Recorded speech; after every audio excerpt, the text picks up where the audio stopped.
Actually. Yeah. All right, what's going on, guys? We're gonna do a little how-to kind of casting tutorial because I was supposed to teach a beginner fly fishing course for all those young men and women that attended the International Fly Fishing Film Fest in Springville. A couple of issues that I haven't been able to teach that. One, I moved. I'm in Colorado. If you can see the mountains behind me, I'm not in Western New York anymore. Two, um, of course, COVID-19, we're not really allowed to have large group meetings and stuff like that. So I figured this would be the best way. That way all of you that receive your fly rod, plus if you're just on YouTube and browsing and need to learn how to cast, hopefully you can learn something. So a lot of what I'm going to be teaching is stuff that I learned from Gary Kell. He's a master caster out of Warren, Pennsylvania.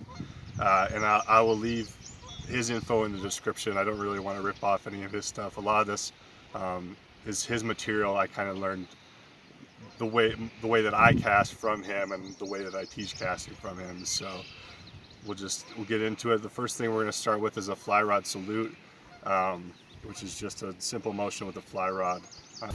Okay, so the fly rod salute is essentially like this. You want to have your hand up near your ear. Your rod is angled slightly back this way. Reel up by your ear, and it's slightly angled this way, but it's also angled back away from behind me. And it's basically going to be like a pizza slice. So the whole point of the cast is, unlike traditional fishing, where the weight comes from the lure, we're obviously using very small flies because we're mimicking aquatic insects, bugs, occasionally worms, but our worms aren't going to be weighted. We're not going to have split shot. So basically this thick line is how we cast. So we have to kind of do a different cast to get that line out. But it's essentially a pizza slice. So you're hearing your fly rod salute. This is the back half of your pizza slice. And so the other half is where you stop on the front. So it's forward to the pizza slice, back to the pizza slice. Forward to the pizza slice, back to the pizza slice. But just a quick way to practice if you're at home, this is how I practice when I work with Gary. He just has you like twirl your rod around, just have some fun, and then like have either your mom or dad or your brother or your sister just yell fly rod salute. And when they yell that, you just go here. You just get in that motion of that's your salute, that's where you want your back cast to end. It just helps build muscle memory. And one thing I'm not doing, which we'll get into a little bit more later, is I'm not really using my wrist. Everything is moved with my forearm.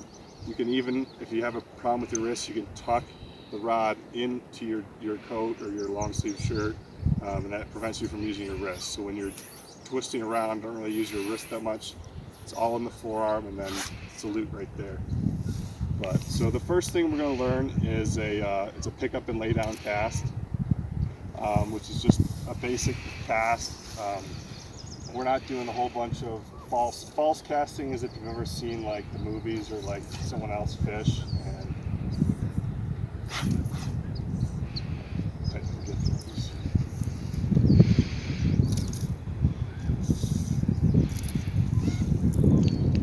so a false cast is usually just me the long line. So like if I'm just sitting up here, like my line's not hitting the water, I'm just casting. That's false cast.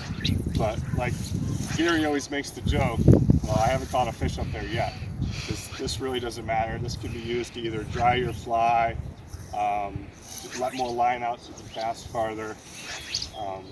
Plus it looks cool.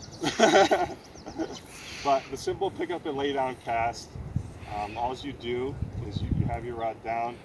It's a slow acceleration to a stop. So you're going to slowly lift and then really hammer to the back of your pizza slice to your fly rod salute. And then once you're back here, you're going to go forward to the front side of your pizza slice and then let it down slowly. So it's just a simple lift and forward. And the more line you have, there's a slight pause on your back cast because you want to let that line completely get straight out before you go back forward. So once you hit this side of your pizza, you want that line to be fully out behind you. And so you can kind of use the analogy like picking up a phone. So it's, hello, it's for you. And just that simple, you're pausing for a second, they're telling you, oh, I don't need to talk to you, I need to talk to this person. That's your pause, and then you say, that's for you, and then you come to the other side of your pizza slice. So you just pick it up, you go, hello, it's for you, and set it down. Real simple. And then if I have more line out, it's a longer pause.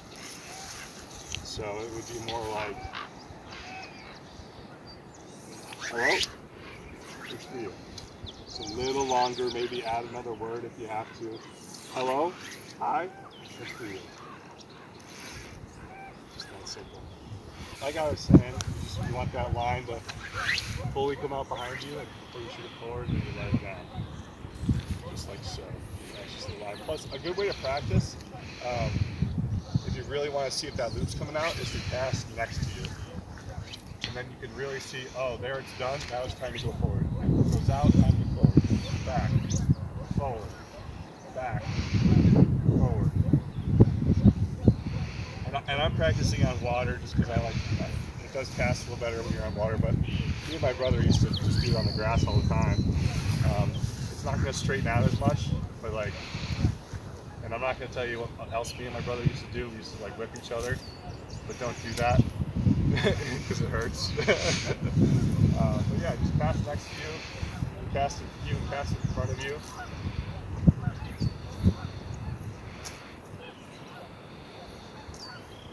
Side, whatever, just something that you can see your loop, or even like I'm doing now, have someone record you, or set up a camera on a tripod, and you could say like one of the biggest problems I see, at least when we're teaching the youth clinics and stuff, is people want to do this, the windshield wiper. Like that's not doing anything. Like my line, it hits the ground back here, it hits in the forward. This is just scaring the fish over here and ruining your flies back here. So if you watch the video, you can really see and say, oh, yeah, I'm getting that pizza slice, or no, I'm windshield wipering, I'm coming all the way back here, and I need to stop more up here in my salute, and then go forward. But there's a bunch of ways to do it. Unfortunately, wish we could be in person and do it that way, but given the current circumstances, I think this is the best way to do it. And if you do have any questions, please feel free to reach out, either in the comment section or through the Springville Field and Street Facebook, or from my Facebook, Tyler Elroad. But the next cast we're going to do is called the roll cast. So if you could show them the bushes. So if I'm fishing, if I'm in the water there, and I'm kind of weighted out a little bit, and I have those bushes behind me, obviously I can't back cast because I'm going to just catch that bush. And monofilament is my arch nemesis because it thoroughly wraps itself around absolutely everything 1,000 times. So you're not going to be able to do a normal pickup and lay down cast in that situation. So you're going to have to do a roll cast. So everything basically comes back to the fly rod salute. So you're going to slowly drag your line on the water. You're going to come to the fly rod salute. You got this nice D loop here. If I set my rod down and the wind doesn't blow it, my line makes a D, with the rod being the edge of the D. So you have this nice D loop, and then you just forward pizza slice and you let it down. And then do that again. If you don't get it far enough, you can always do it again with more line. D loop, send it out. And it's the same thing, it's just pizza slice to pizza slice. So here's my fly rod salute, forward pizza slice, and I let it down. And if you're practicing this on your lawn, this cast really helps to have water tension, which is why I'm using this pond here. So it really does come out nice and straight with the water there. But if you're on the lawn, it doesn't always lay out nice and straight, so you can drag. And there's not that same tension, so if you see my line there, it's all curled, it's not nice and straight. It's all curled and curly-doed, so don't fret. If you have a pond, if you are watching, we're at the Film Fest, Spraguebrook's a great place to practice. Obviously, once we get the trout pond rebuilt, that'll be a great place to practice the roll cast with some water. And Spraguebrook's a great place to practice too, because there's a lot of bluegills, a lot of fun for the kids. It's just really fun to, catch a few fish while you're practicing these casts and whatnot. But I think that's going to do it. Do you have any questions or anything you can think of? No, I mean, that's going to do it. Like I said, if you have any questions or concerns, please comment below. Feel free to reach out to me. Anyone that's doing the stream, get in contact with me. This is just a casting video. I'm going to try to do some different videos, maybe over on the river with moving water, kind of doing some maybe mending stuff, some beginner trout fishing, because I know it is trout season back home. Plus it's trout season all over the country. Plus there's no such thing as trout season, because trout are all year round. But yeah, hope you guys enjoy. I hope you learned something. I hope everyone is staying safe during this time, and just my heart goes out to all of you. So.